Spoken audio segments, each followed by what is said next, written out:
पहिला पदार्थ first class झाला म्हणजे वातावरण अगदी हिरवगार होऊन आता दुसऱ्या पदार्थाकडे जाऊया आणि ह्या दुसऱ्या सेगमेंटचं नाव आहे बनवा बनवी. म्हणजे असतात तुला तरी स्वयंपाक येतो, पण काही अशी माणसं असतात ज्यांना पदार्थ करता येत नाही. हल्ली आपण पदार्थ बनवणे स्वयंपाक बनवणे असं म्हणतो. तर ज्यांना पदार्थ बनवता येत नाही ते समोरच्याला बनवतात की तुला खायची अक्कल नाही, मी तो उत्तम केलाय. तर या ॲटिट्यूडनी हा पदार्थ आणि अशी ही व्यक्ती करणार आहे. तर हा पदार्थ कुणी करायचा किंवा करावा असं तुम्हाला वाटतं? आम्ही दोघं करू. तुम्ही दोघं बरं. मदत फार करू नको, नुसता उभा राहा, देखरेख कर. आपण मयुरीकडनं बघूया तांदळाची उकड कशी करायची. फजिती करायची आहे का म्हणजे? फजिती व्हावी अशी अपेक्षा आहे, कारण जी माणसं टीम बरोबर बसून डबा खात नाहीत त्यांची थोडीशी फजिती झालीच पाहिजे. उत्तम निर्णय. त्याच्यामुळे तांदळाची उकड बरोबर आहे. तांदळाची उकड करायची आहे. केलीच पाहिजे. आपण फक्त शब्दांची वाफ दवडायची, तिने तांदळाची उकड ती काढायची. वाफ तिने गोळा करून उकडीत वापरावी. करेल. या निर्णयाविषयी आपलं काय मत आहे मयुरीजी?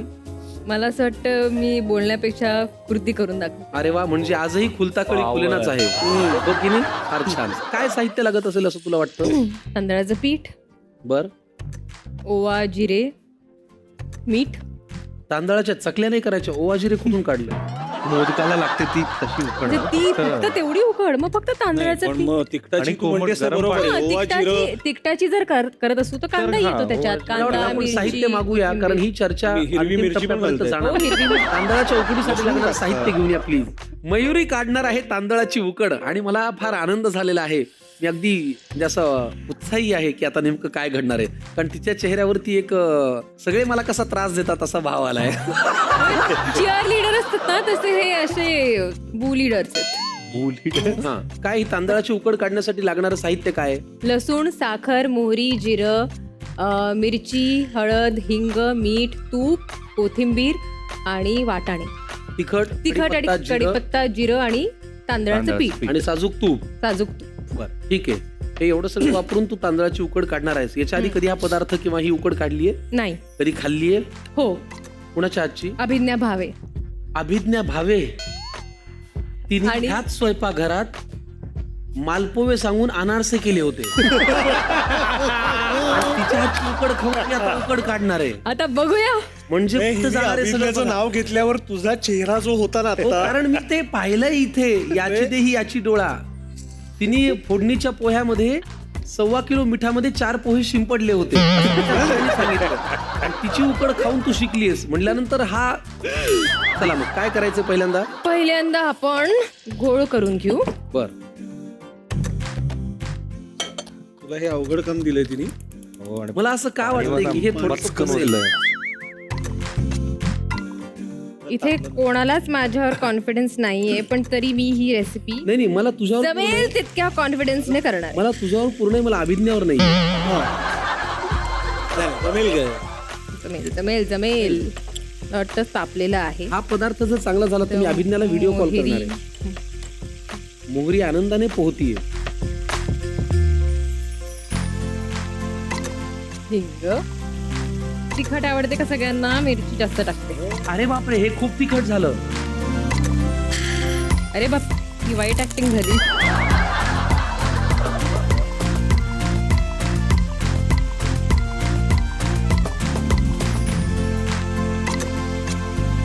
काय झाली काय उकड? नाही नाही, थांब थांब. हे झालं. कढीपत्ता टाकला. हा. आता ते काय? हिरवा वाटा. मस्त. थोडा आता आपण गॅस वाढवूया. अगदी थोडी हळद, येस. थोडस लाल तिखट. बापरे, छान झालं हे सगळं. हे कधी टाकायचं? आता काय उकड चांगली निघावी म्हणून सगळ्यांनी हात जोडून प्रार्थना करायची. झालं, पटाणे झाले. हे काय नसते? हे बघ, भाजले असतील पण. थांब, मला दाबून दे. झाले ग. थोडे अर्धे कच्चे चांगले लागतात. नाही, मग तुम्ही माझ्या रेसिपीला नावं ठेवा. ते याच्या बरोबर शिजतीलच ना परत अजून. तुला काय वाटतं, तू चांगले केल्यावर आम्ही ठेवणार मी नाही? नावं ठेवणार नाही असं वाटतं तुला? ती कशी झाली हे सांगणं आमच्या हातातच आहे. जेन्युनली थोडी. कारण मी असं करते, मी आधी थोडा थोडा अंदाज घेऊन टाकते. आता एक कुसुम stir म्हणून करा. एक सविता. कोणीतरी स्टर करा. मी करतो ना. तांदळाची उकड कमी, तांदळाचं बोकड जास्त झालंय. अरे तांदळाच्या पिठाचा उपमा झालाय. वाटतं छान. थोडं पाणी घालायचे अजून परत. मी तर ही उकड खायला खूप उत्सुक आहे. बरं झालं संग्राम, तू कमीत कमी मदत केलीस. नाही तर तुझ्यावरही तेवढाच आळ आला असता. तिने एकटीनेच पुढाकार घेतला त्यामुळे बरं झालं. मी आपला काढते हात घेतले. हे असे मित्र असले तर अगं, मी काय- दुश्मनाची काय हमसे लढने की गरज? हिम्मत तो जुटा लोगे लेकिन कमी ना बन खा. हा बघ वरती त्याच्यावर शेरो शायरी ऐकवतो. आता काय थोडी कोथिंबीर टाकू आणि हे आता झाकूया. ती उकड आली की त्याचे लाडू वळून घेऊया. एकतर हा सगळं घरी प्रिपेअर करून आलाय, मला ऑन द स्पॉट दिलं तरीही मी केलं. याचा कौतुक नाहीच कोणाला. नाही, हे तर कौतुक आहेच. हे तर कौतुकच होतं. त्याबद्दल काहीच नाही. खरंच आहे. तुझ्या धारिष्ट्याला आम्ही काहीच बोलत नाही. प्रिपेअर करून आलं आणि चांगलं केलं, यात काय कौतुक आहे? या अचानक दिलं आणि चुकलं, यातच कौतुक आहे. त्याला माहिती का त्यांनी योग्य वेळेला हात का काढून घेतला? त्याला माहिती होतं कितीही मदत केली तरी व्हायचं तेच होणार आहे. संग्राम, तू काहीतरी बोल ना. तू अगं सुशांत व्हायचं तेच असता. म्हणजे चांगलं होऊ शकतं. चांगलं व्हायचं तेच होणार आहे म्हणजे अरे उत्तमच होणार आहे. तू जसा असशील मला आवडशील. ओके, जशी अशी जशी असशील मला आवडेल आणि मी छान प्रेमाने खाईन. हे तू कुणाशी बोललीस? उकड हा पुरुष आहे असली का? करते.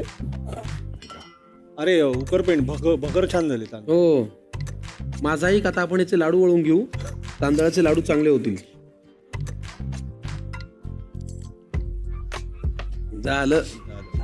पोहता येतं का तिला? उडायची नाही तर. बरं, त्यातल्या प्रत्येक पदार्थाने अंग काढून घेतलं या पदार्थात. कोथिंबीर म्हणतीये मी याच्यात सहभागीच नाहीये. आज नाटकवाले आहेत ना, प्रत्येक जण आपली संस्था उघडून सुरू केले त्यांनी. हिरवा वाटाणा म्हणते आपला तर काही संबंधच नाही. आणि तांदळात पण ते माझ्यावर संस्कार झालेच नाहीत. प्रत्येकाचा कॉल टाइम वेगळा आहे. वा हो. झाली मस्त. झाली हा वास मस्त आलेला आहे. खरंच वा वा वा. राजन सर, अशीच दिसते ना अदरवाईज पण. नाही पण नाही व्यवस्थित दिसायला तर नक्की ओळखीची आहे. थोडं असं छान ओलं खोबरं वरून खिसलेलं घातलं ना, फारच छान. पूजा विजा कर. पण आज तुम्ही पदार्थ फार कमालीचे केलेत आणि मजा आली. उकड खाण्यापूर्वी मी सगळं चांगलं चांगलं बोलून घेतो. खाल्ल्यानंतर काही वेगळं म्हणायचं असेल तर ते प्रेक्षकांपर्यंत नको पोचायला. हो की नाही? पण नाही, गंमत करतोय. गंमत एवढी. फार फार हे छान नाही, खरंच. पदार्थ. तांदळाची उकड कमाल काढलेली आहेस तू. मंडळी, आजच्या आलेल्या पाहुण्यांना आपण एक छानसं गिफ्ट हॅम्पर देऊया. आपल्या स्मार्ट पाहुण्यांसाठी देऊया बियॉन्ड अप्लायन्सेस कडनं एक छानसं smart gift hamper. Beyond appliances हा प्रीमियम स्मार्ट किचन उपकरणांचा ब्रँड आहे, जो तंत्रज्ञान, उपयोगिता आणि सौंदर्य याचा परिपूर्ण संगम आपल्या किचन मध्ये आणतो. जसं की अँड्रॉइड चिमणी, ट्यूब आणि टायमर असलेला हॉब यासारखी नाविन्यपूर्ण उत्पादने आपल्या घरचा स्वयंपाक अधिक सोपा, स्मार्ट, आनंददायी आणि सुरक्षित बनवतात. बियॉन्ड अप्लायन्सेस, स्मार्ट सुगरणींचा स्मार्ट चॉईस. प्लीज घेऊन या. जोडीने पदार्थ बनवत राहू, आठवणींनी नात्यांना जगण्या रंगत देऊ.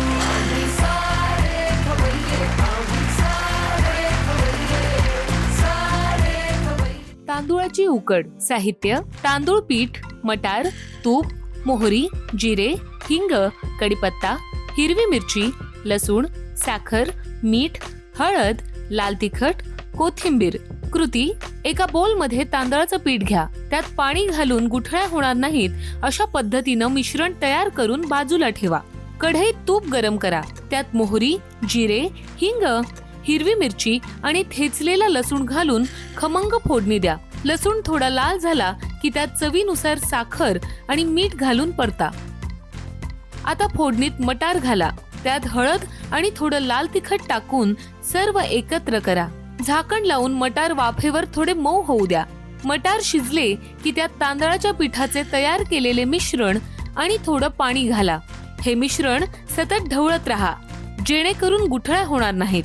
मिश्रण घट्ट होऊन कढई सोडू लागले की वरून भरपूर कोथिंबीर घाला. कढईवर झाकण ठेवून मंद आचेवर 5 मिनिटे छान वाफ येऊ द्या.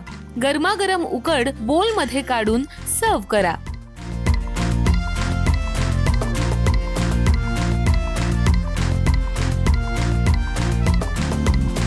पितांबरी रुचाना महत्वाची टीप: तांदळाची उकड करत असताना पीठ गरम पाण्यात डिरेक्टली घालू नका, त्याऐवजी त्याची पेस्ट करून मग टाका. असं केल्याने गुठळ्या म्हणजे गाठी होत नाहीत. माझं वैयक्तिक असं मत आहे की चांगले सहकलाकार मिळायला हे चांगला जोडीदार आयुष्याचा मिळण्या इतकं चांगलं भाग्य लागतं. कारण ते जर चांगले नाही मिळाले तर आपण दर दिवशी कुत्तरोड तरी होते, घुसमट तरी होते, रागराग तरी होतो किंवा बरंच काय काय होऊ शकतं. पण माझी खात्री आहे तुम्हाला सगळ्यांना आतापर्यंत चांगले सहकलाकार मिळाले असतील, इथून पुढेही ते मिळतील आणि याही प्रोजेक्टमध्ये ते आहेत अशी माझी खात्री आहे. पण तरी सुद्धा नातं पुढे नेताना एकमेकांना एक वचन दिलं तर फार जरा त्याला एक वजन येतं. तर आज तुम्हाला तुमच्या आत्तापर्यंतच्या या आणि इथून पुढच्या सहकलाकारांना प्रत्येकाला एक एक वचन द्यायचे आणि आपण आजच्या भागामध्ये इथे पूर्ण करूया आपली भेट. बर राजन सर, पहिल्यांदा तुम्ही. तर मी एक वचन देतोय आणि प्रेक्षकांकडनं सुद्धा मागतोय. तर मी तुम्हाला वचन देतो की मी ह्याच्या पुढे अजूनही उत्तम नाटकं करत राहीन आणि तुम्ही तेवढ्याच पद्धतीनं आम्हाला सपोर्ट करत राहा, तरच आम्ही नाटक करत राहू. वा, असतात सर. राजन काका जे म्हणाले ते तर मम आहेच. त्यात मी माझ्या व्यक्तिमत्वाशी निगडीत काही वैयक्तिक गोष्टी अजून जोडू इच्छितो.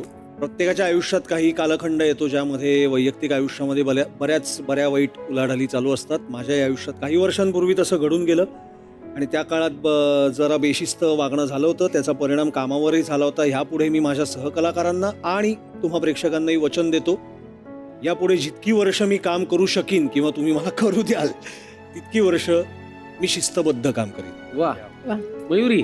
मी माझ्या सहकलाकारांना आणि प्रेक्षकांना हे वचन देऊ इच्छिते की मी कायम खरं काम करण्याचा प्रयत्न करेन मनापासून आणि त्या कामाचा आस्वाद मी सुद्धा घेईन. संग्राम.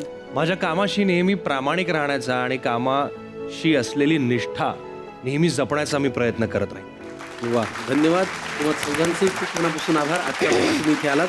आता ही तांदळाची उकड आपण खाऊया. ती माझी खात्री आहे चिकन हरियालीपेक्षा उत्तम झालेली असेल. माझी आहे की नाही? त्याच्यामुळे त्या खाण्याआधी आमच्या लाडक्या प्रेक्षकांना करतो मी टाटा. पुढच्या भागात मला आवर्जून भेटा. माझ्याकडनं तुम्हाला एकच वचन आहे की आपली आम्ही सारे खवय्याची परंपरा कधीही थांबणार नाही आणि या परंपरेचा पायी होण्याची पात्रता माझी अंगी यावी म्हणून मी सदैव प्रयत्न करत राहीन. भेटूया पुढच्या भागात. पाहत राहा आपला लाडका खमंग दर्जेदार कार्यक्रम ज्याचं नाव आहे आम्ही सारे खवय्ये. आठवणींचं मीठ चवीनुसार. बाय.